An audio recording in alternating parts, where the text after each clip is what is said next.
ایک نوجوان کو 3 ماہ کی تنخواہ ملی، بڑا خوش تھا اور خوشی خوشی گھر جاتا ہے. گھر پہ اطلاع دے دی تھی کہ مجھے 3 مہینے کے پیسے ملے ہیں، 1 دن کی چھٹی ملی ہے، میں بڑا خوش ہوں. جاتے ہی اس نے اپنے امی کے ہاتھ میں اپنی پوری تنخواہ جو اس کو پیسے ملے تھے سارے امی جان کو دے دیے. امی بھی بڑی خوش ہوئی. امی جان نے کہا کہ بیٹا اس میں سے اتنا حصہ نکال کر آگے ایک علاقے میں غریب گھرانہ ہے، جا کر بیٹا انہیں راشن وغیرہ دیو تاکہ ان کی بھی ضرورت پوری ہو. اللہ نے ہمیں اتنا دیا ماشاءاللہ، خوشی کا لمحہ ہے، خوشی کی گھڑیاں ہیں. بیٹے نے کہا جی امی جان. وہ گیا کہ بازار میں راشن وغیرہ جو کچھ کھانے پینے کا سامان تھا لے کر آ گئے. اب گھر جب واپس آئے تو ڈیفینیٹلی گھر میں بھی ایک خوشی تھی اور پکا ہوا تھا، خوب دعوت وغیرہ ہوئی. نوجوان کہتا ہے میں تھکا ہوا بھی تھا، کھانا وانا بھی کھا لیا تھا، سردی بہت تھی، میں سو جاؤں. میں جیسے ہی سویا تو مجھے وہ امی کی بات یاد آ گئی کہ بیٹا وہ ایک غریب گھرانہ ہے، اس کی مدد کرنی ہے. میں بولوں جاؤں، پھر کہ یار کل چلا جاؤں گا. میں بھی جاؤں، میں نے کہا کل چلا جاؤں گا. یوں بس اسی کشمکش میں تھا، کیا کروں. اب لحاف میں چلا گیا تھا، سردی بھی تھی، نکلنے کا دل بھی نہیں کر رہا تھا. خیر ہم نے خوب دعوت کھائی ہے، کھانا کھایا ہے عمدہ. پتہ نہیں وہ بیچارہ غریب گھرانہ کتنی پریشانی میں ہوگا، چلو جاتے ہیں اس کی مدد کرتے ہیں. کہا میں اٹھا اور جو سامان خریدا تھا وہ میں نے اپنے کندھے پر اٹھایا اور چل پڑا.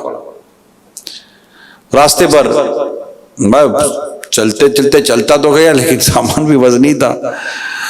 راستے پر سوچتا رہا کیسے ہوگا، کیا گھر ہوگا، کیا گھرانہ ہوگا. خیر کچھ دیر کے بعد میں گھر کے باہر پہنچا، دروازہ بجایا تو ایک چھوٹی سی 4-5 سال کی بچی نے میرا دروازہ کھولا. میں اس بچی پر بھوک کے، غربت کے، پریشانی کے، تکلیف کے آثار دیکھتا رہ گیا. پتلے سے کوئی کپڑے پہنے تھے، سردی سے بدن ڈھانپنے کے لیے کوئی پراپر انتظام نہیں تھا، حالانکہ کڑاکے کی سردی تھی. تھوڑی نیچے نظر پڑی تو اس کے پاؤں میں جوتیاں تک نہیں تھی. اتنا غریب گھرانہ تھا. میں تو دیکھتے میری آنکھوں سے آنسو نکل گئے. اتنی پریشان بھی کوئی گزارتا، اتنی پریشانی والی زندگی بھی. ایسے میں اندر سے ایک آواز آئی کہ بیٹا کون ہے. تو بیٹی نے وہ بچی نے اندر تو جواب نہیں دیا، مجھ سے پوچھا کہ آپ کے ہاتھ میں کیا ہے، کھانا ہے. میرے ہاتھ سے بورا نیچے رہ گیا. میری آواز ہی نکل رہی تھی کہ میں کیا جواب دوں. تو بچی نے پھر پوچھا کھانا ہے، کھانا لائیں آپ. تو میں نے کہا ہاں بیٹا میں کھانے کا سامان لایا ہوں. امی امی امی وہ فرشتہ آ گیا. وہ آدمی ہکا بکا رہ گیا، بولا میں گناہگار، بدکار، سیاہکار آدمی، مجھے فرشتہ بنا دیا. یعنی یہاں فرشتہ صفت انسان ہوتا ہے نا، نیک. ہم نے یار فرشتہ صفت انسان ہے، نیک آدمی، اچھا آدمی ہے، اس طرح مطلب کہ وہ گفتگو کو. تو اندر سے اس کی امی کی آواز آئی جو پردے میں تھی کہ بیٹا وہ اصل بات یہ ہے کہ ان کے والد صاحب ایک مزدور آدمی تھے، انتقال کر گئے تھے، اور میں مطلب کہ کچھ بھی کرا کر گزارا کرتی رہی. لیکن اب اس کے بعد یہ بھی مشکل تھا کہ میں کوئی محنت مزدوری کر سکوں. ہاتھ میں پھیلا نہیں سکتی تھی، میری خودداری اس بات کی اجازت نہیں دیتی. کوئی نہ کوئی آتا تھا اور آس پڑوس اور محلے کے لوگ آ کر کبھی نہ کہیں کوئی سی مدد کر دیتے تھے، پڑوس رشتہ دار وغیرہ، خاندان وغیرہ، تو ہمارا گزارا ہو جاتا تھا. 2 دن سے بیٹا کوئی کچھ آیا نہیں تھا اور میرے بچے 2 دن سے بھوکے تھے. اور میں اپنے بچوں کو تسلی دیتی تھی. بچے کہتے امی بھوک لگی ہے. میں کہتا بیٹا کوئی فرشتہ آئے گا اور ہماری مدد کر جائے گا، اللہ کسی فرشتے کو بھیجے گا، اللہ کسی فرشتے کو بھیجے گا۔ تو یوں بیٹا تم کھانا لے کر آ گئے تو میری بچی کو ایسا لگا کہ فرشتہ آ گیا، تو یوں ایسا ہو گیا۔ میں نے سامان وغیرہ دیا اور میں جب واپس پلٹا تو بس اب میری آنکھیں بھیگ رہی تھی کہ اتنا غریب گھرانہ بھی معاشرے میں ہوتا ہے، اتنے غریب لوگ بھی معاشرے میں ہوتے ہیں۔ اس عورت نے اپنے رب کا شکر ادا کیا، بہت شکر ادا کیا کہ میں اپنے رب کا شکر ادا کرتی ہوں، اور میرا بھی اس نے شکریہ ادا کیا۔ میرے سے قدم اٹھ نہیں رہے تھے، میں اس غریب گھرانے کی صورتحال دیکھ کر کہ مجھے احساس ہوا کہ کچھ گھر ایسے ہوتے ہیں کہ جن کی 2 وقت کی روٹی جو ہے نا، یعنی 2 روٹیاں ان کی کل کائنات بن جاتی ہیں۔ پیارے اسلامی بھائیوں، یہ واقعہ ہو سکتا ہے کہ درست ہو سکتا ہے درست نہ بھی ہو، کتابوں میں لکھا گیا ہے، لیکن بات یہ ہے کہ غریب سے غریب گھر ہمارے یہاں پائے جاتے ہیں۔ وہ بسا اوقات ایسا ہوتا ہے کہ کسی ایک غریب کی مدد انسان کو کہاں کے کہاں پہنچا دیتی ہے۔ ایک شخص کو خواب آیا کہ فلاں کو عمرہ کرا دو، اس کا یہ نمبر ہے، اس کا یہ نام ہے۔ وہ شخص اٹھا، اس کو بولا یار اب یہ کیا، اس نے خواب کو اہمیت نہیں دی۔ دوسری رات میں یہ خواب آیا کہ فلاں کو عمرہ کرا دو، یہ اس کا نام ہے، یہ اس کا نمبر ہے، اس نے پھر امپورٹنس نہیں دی۔ تیسری رات پھر خواب آیا کہ فلاں کو عمرہ کرا دو، اس کا یہ نام ہے، اس کا یہ نمبر ہے۔ اب یہ اٹھ کر مسجد میں اپنے امام صاحب کے پاس گئے کہ امام صاحب یہ تیسری رات ایسے ہی خواب آیا ہے، اب تو نمبر بھی یاد ہو گیا، اب تو بندہ بھی، نام بھی یاد ہو گیا، کیا کروں؟ تو امام صاحب نے کہا اچھا خواب ہے، پورا کرنا چاہیے، اب رابطہ تو کریں، ہے کون؟ تو وہ کہہ رہے میں نے فون کیا، سامنے سے ایک شخص نے فون اٹھایا، میں نے کہا یہ نمبر ہے؟ کہا ہاں۔ بولا فلاں نام؟ بولا ہاں۔ جو مجھے خواب میں نام نمبر دیا وہی شخص نے فون اٹھایا۔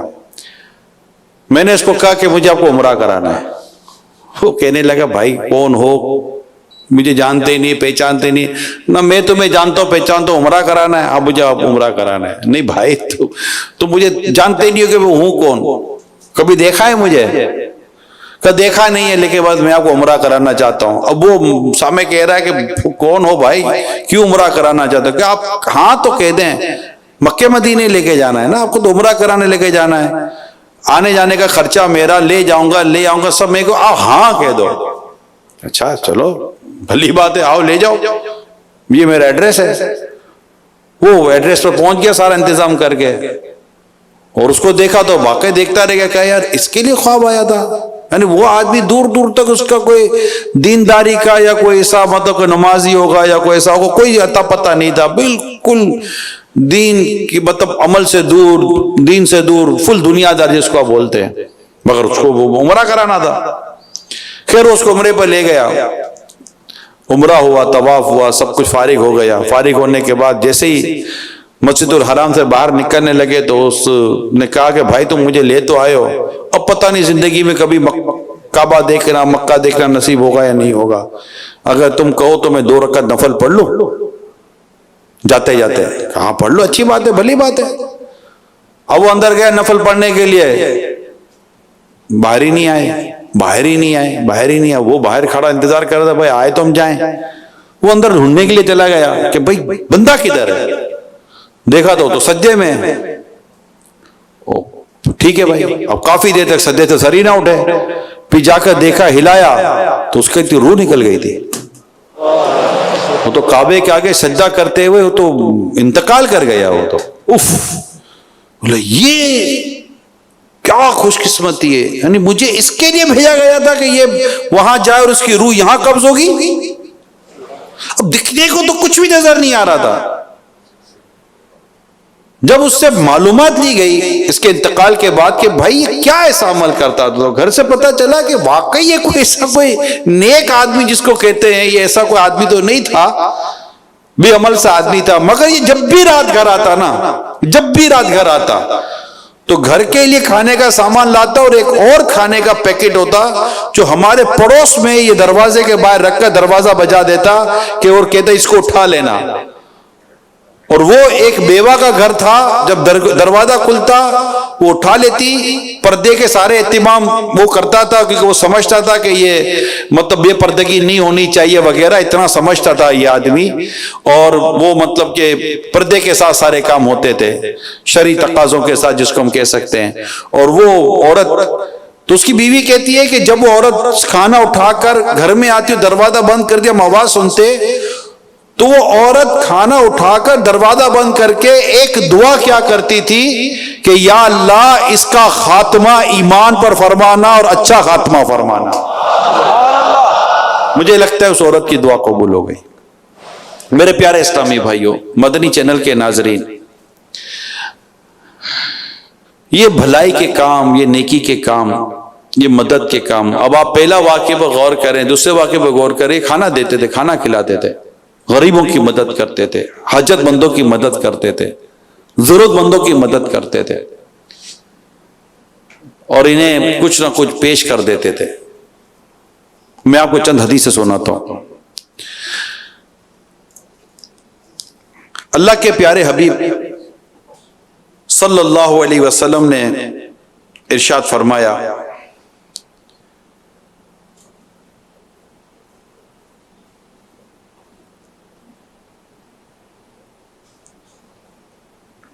جو اپنے مسلمان بھائی کو پیٹ بھر کر کھانا کھلائے، پیاس بھر پانی پلائے، اللہ پاک اسے دوزخ سے 7 کھائیاں دور کر دے. ہر 2 کھائیوں کے درمیان 500 برس کی راہ ہو. کتنی بڑی فضیلت ہے. ایک اور حدیث سنیے، جس مسلمان کا جی کسی کھانے پینے یا کسی قسم حلال یعنی حلال قسم چیز کو چاہتا ہو، اتفاق سے دوسرا اس کے لیے وہی چیز مہیا کر دے، پیش کر دے، اللہ پاک اس کے لیے مغفرت فرما دے. ایک اور حدیث سنیے، جو اپنے مسلمان بھائی کو اس کی چاہت کی چیز کھلائے، اللہ پاک اسے دوزخ پر حرام فرما دے. ایک اور حدیث سنیے، اللہ کے پیارے حبیب صلی اللہ علیہ وسلم فرمائے، رحمت الہی واجب کر دینے والی چیز میں سے غریب مسلمانوں کو کھانا کھلانا ہے. کئی حدیثیں پیارے اسلامی بھائیوں، کئی حدیثیں. ہم بڑا مہنگائی کو رو رہے ہیں، مہنگائی مہنگائی مہنگائی. ہمارے چیخنے چلانے سے، بولنے سے مہنگائی کیا ختم ہو جائے گی؟ میں ابھی 2 گھنٹے مہنگائی پر بیان کر لوں تو ایسا ہے نہیں دوپہر کو کوئی جائے گا تو آٹا سستا ہو گیا ہوگا، چینی سستی ہو گئی ہوگی، انڈے سستے ہو گئے ہوں گے، ڈبل روٹی سستی ہو گئی ہوگی، تندور والے نے روٹی سستی کر دی ہوگی. اس کا چانس نہ ہونے کے برابر ہے. اب کریں کیا؟ 2-3 راستے ہیں. مزدوری بڑھا دی جائے، لوگوں کی سیلری اچھی کر دی جائے، اور اس طرح غریب لوگوں کی مدد کی جائے. عام آدمی ہمارے ارد گرد ہیں، ہمارے پڑوس میں، ہمارے رشتہ داروں میں، ہمارے خاندانوں میں، ہمارے محلوں میں، ہمارے شہر میں موجود ہیں. غریب سے غریب سب موجود ہیں جن کے گھر میں ایک وقت کا کھانا جاتا ہے نا. مجھے پتا ہے، میں پرسنل بات کر رہا ہوں، مجھے پتا ہے ایک وقت کا کھانا جاتا ہے نا، گھر میں خوشی کی لہر دوڑ جاتی ہے. ایسے گھر بھی ہیں جو صرف انتظار کر رہے ہوتے ہیں کہ ابھی کوئی کھانا آئے گا اور بچے اور بڑے سب مل کر کھانا کھا لیں گے. ایسے گھر ہیں. ہاں جی، ہمارے شہروں میں گھر ہیں. میں گاؤں دیہاتوں کی بات نہیں کر رہا، غریب سے غریب علاقے دنیا بھر میں. اگر میں اس وقت کراچی شہر میں موجود ہوں، اور ایک شہر ہے، بڑا شہر ہے، دنیا کے چند بڑے شہروں میں سے ایک شہر ہے، کہتے ہیں دنیا کا 7واں بڑا شہر کہلاتا ہے یہ کراچی.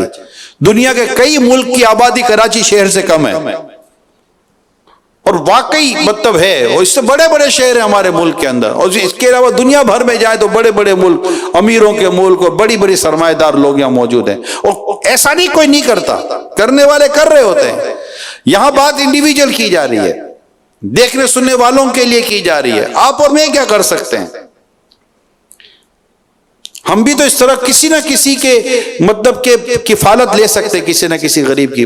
اس میں سارے شرعی تقاضے پورے کرنے ہوتے ہیں. ایسا نہیں ہوتا کہ مطلب بے پردگی ہو رہی ہے, بے شرمی ہو رہی ہے, بے حیائی ہو رہی ہے, عزتوں کو پامال کیا جا رہا ہے, بے عزتیاں کی جا رہی ہیں اور چرچا کیا جا رہا ہے اور ڈھول بجایا جا رہا ہے. کیا نہیں, اللہ کی رضا کے لیے.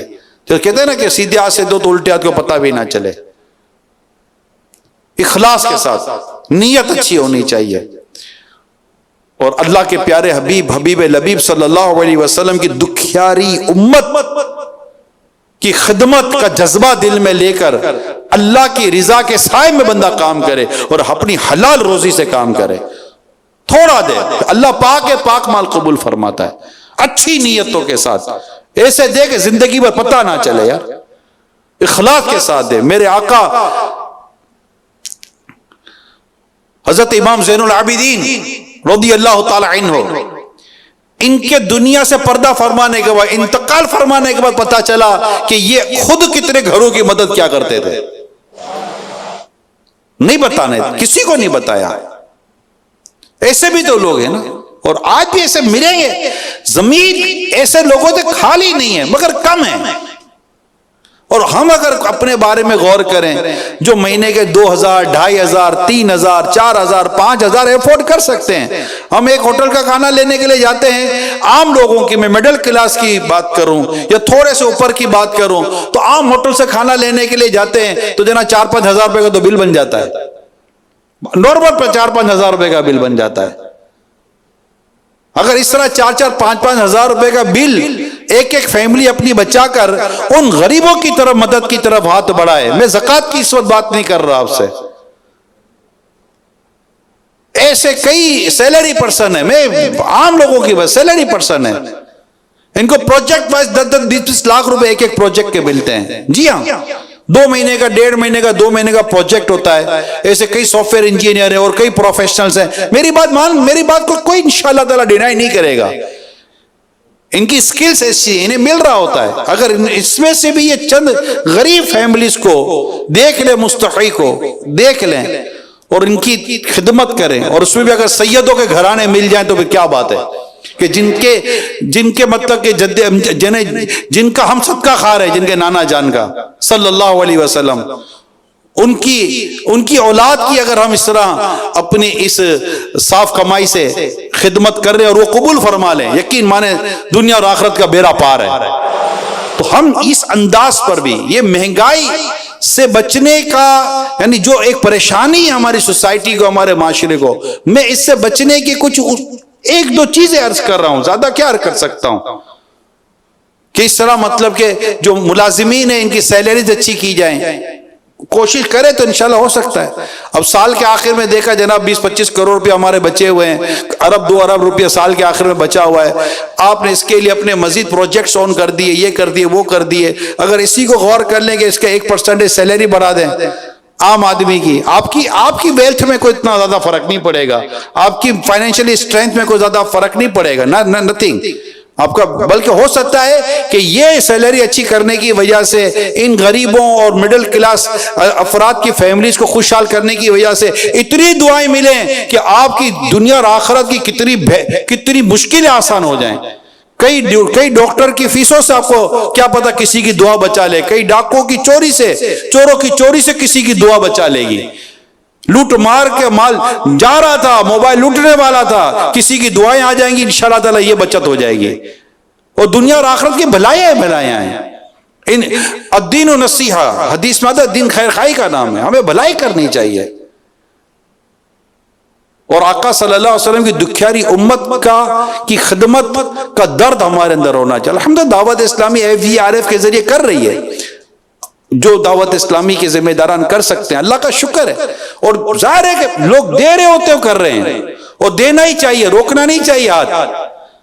ہم جہاں تھوڑی سی کاروبار میں تنگی آتی ہے تو ہم اللہ کی راہ میں دینا کم کر دیتے ہیں. ارے بھائی اللہ کی راہ میں بڑھا دو اور خرچہ کم کر دو, یہاں تو اللہ کی راہ میں بڑھاؤ کہ جتنے راہ خدا میں خرچ کرو گے اللہ تعالیٰ تمہیں اور بڑھا کر دے گا. کیا غریب کیا امیر, نارمل مطلب 1 انڈا 2 انڈے بھی دے سکتے ہیں, کسی کو مٹھی بھر آٹا دے سکتے ہیں, سمجھانے کے لیے عرض کر رہا ہوں. افطار ہے، سحری ہے، بہت سارے ثواب کمانے کے ذرائع ہیں۔ اللہ پاک ہم سب کو آقا صلی اللہ تعالی علیہ وسلم کی دکھیاری امت کی خدمت کا جذبہ عطا فرمائے، اور ہم ان کی خدمت کریں، ان کی مدد کریں، ان کے کام آئیں، بس اخلاص کے ساتھ کریں۔ کسی کو جتانا نہیں ہے، کسی کو بتانا نہیں ہے، ڈنکا نہیں بجانا ہوتا۔ حضرت عبداللہ ابن مبارک رحمۃ اللہ تعالی علیہ، یہ بہت زبردست اللہ کے ولی گزرے ہیں۔ یہ سفر کیا کرتے تھے تو ایک شہر میں ان کا قیام ہوتا تھا، رکتے تھے کچھ دیر کے لیے، وہاں ایک نوجوان آپ کی بڑی خدمت کیا کرتا تھا۔ ایک مرتبہ آپ تشریف لے گئے تو نوجوان تو ملا نہیں، آپ نے نوجوان کے بارے میں معلومات دی کہ بھائی کیا بات ہے، نوجوان آیا نہیں ہے، تو بتایا کہ اس نوجوان کو تو جیل میں ڈال دیا ہے۔ جیل میں ڈال دیا؟ خیریت؟ کہا اس نے کسی سے قرضہ لیا تھا، قرضہ وقت پر ادا نہیں کیا، اس نے قاضی کے بعد مقدمہ کر دیا، قاضی نے اس کو جیل ڈال دی، جیل کر دی، سزا میں وہ اندر ہے، بند ہے۔ تو عبداللہ ابن مبارک رحمۃ اللہ تعالیٰ علیہ کو ایسا ہوا کہ ہماری خدمت کرتا تھا، ہمارے ساتھ اچھا اس کا سلوک تھا، مجھے اس کی مدد کرنی چاہیے۔ جس سے قرض لیا تھا اس نوجوان نے، حضرت سیدنا عبداللہ ابن مبارک علیہ رحمٰن نے اسے رابطہ کیا اور اس سے بات چیت کی، تو کہا کہ میرا اتنا قرضہ ہے، میرے پیسے واپس مل جائے، مجھے اس کو بند کرانے میں تھوڑی کو خوشی ہو رہی ہے۔ تو آپ نے فرمایا اگر میں تم کو رقم مل جائے تو وہ چھوٹ جائے گا۔ کہ بالکل چھوٹ جائے گا، میں اپنا مقدمہ واپس لے لوں گا، مجھے میری رقم مل گئی۔ آپ نے اس کے رقم پوچھی تو کچھ ہزار درہم دینار کچھ پیسے تھے، تو آپ نے فرمایا کہ یہ رقم لو، مگر میری ایک گزارش ہے۔ جی؟ اس نوجوان کو آپ یہ نہیں بتاؤ گے کہ یہ رقم کس نے دی تھی؟ کہ ٹھیک ہے، مجھے کیا ضرورت ہے بتانے کی، میری رقم مجھے مل گئی، میرا کام ہو گیا۔ آپ نے رقم دی اور اگلے شہر جہاں جانا ہوتا تھا وہاں پہ چلے گئے۔ واپسی اب اپنے شہر پہنچے، ہوا یہ کہ اس نوجوان نے باہر نکل کے جب اسے پتا چلا کہ حضرت تشریف لائے تھے تو اس کو ایسا ہوا کہ حضرت نے تو مجھے ڈھونڈا ہوگا، میں تو ملا نہیں۔ تو اب حضرت کو تشویش ہوئی ہوگی، تو وہ حضرت سے ملنے کے لیے حضرت کے شہر چلا گیا نوجوان کہ چلیں حضرت عبداللہ ابن مبارک رحمۃ اللہ تعالیٰ علیہ کی زیارت کر لوں، شہر میں آئے تھے، میں ملاقات نہیں ہوئی، ان کو تشویش ہوئی ہوگی۔ جیسے ہی وہ نوجوان کو حضرت عبداللہ ابن مبارک علیہ رحمٰن نے دیکھا تو آپ کو ایسا ہوا کہ لگتا ہے اس کو پتہ چل گیا، یہ شکریہ ادا کرنے کے لیے آیا ہے۔ تو وہ جیسے ہی قریب آئے تو کہا کہ حضرت آپ ہمارے شہر آئے تھے؟ کہاں میں آئے تو تھا مگر آپ تھے ہی نہیں۔ تو اس سے سارا واقعہ سنا کہ میرے ساتھ یوں ہو گیا تھا، میں قید میں چلا گیا تھا وغیرہ وغیرہ۔ ایک کسی بھلے آدمی نے میرا قرضہ اتار دیا اور میری یہ سزا معاف ہو گئی، اور مجھے پتہ بھی نہیں ہے حضور وہ بھلا آدمی کون ہے۔ اصحاب حضرت عبداللہ ابن مبارک علیہ رحمہ سامنے بیٹھے ہوئے ہیں، فرما بھی نہیں رہے کہ بیٹا وہ بھلا آدمی میں ہی ہوں۔ نہیں، آپ نے کہا کہ چلو کوئی نہیں، آپ کو نہیں پتا، اس کو دعا دے دو، اللہ اس کو جزائے خیر دے۔ کہ حضور دعا تو میں نے دے دی، اللہ اس کو جزائے خیر دے۔ آخر تک حضرت عبداللہ ابن مبارک رحمۃ اللہ تعالیٰ علیہ نے اس نوجوان کو یہ نہیں بتایا کہ بھائی آپ کی مدد میں نہیں کی تھی۔ ایسے ایسے اللہ تعالیٰ کے نیک بندے بزرگ گزرے ہیں، تو اللہ ہمیں اخلاص نصیب فرمائے۔ اور بس میرا ہر عمل بس تیرے واسطے ہو۔ میرے شیخ طریقت نے کتنا پیارا شعر اللہ کے حضور دعا لکھی ہے نا، اللہ کے حضور دعا کی ہے، میرا ہر عمل بس تیرے واسطے ہو، کر اخلاص ایسا عطا یا الہی۔ اللہ عمل کرنے کی توفیق عطا فرمائے۔ صلو علی الحبیب۔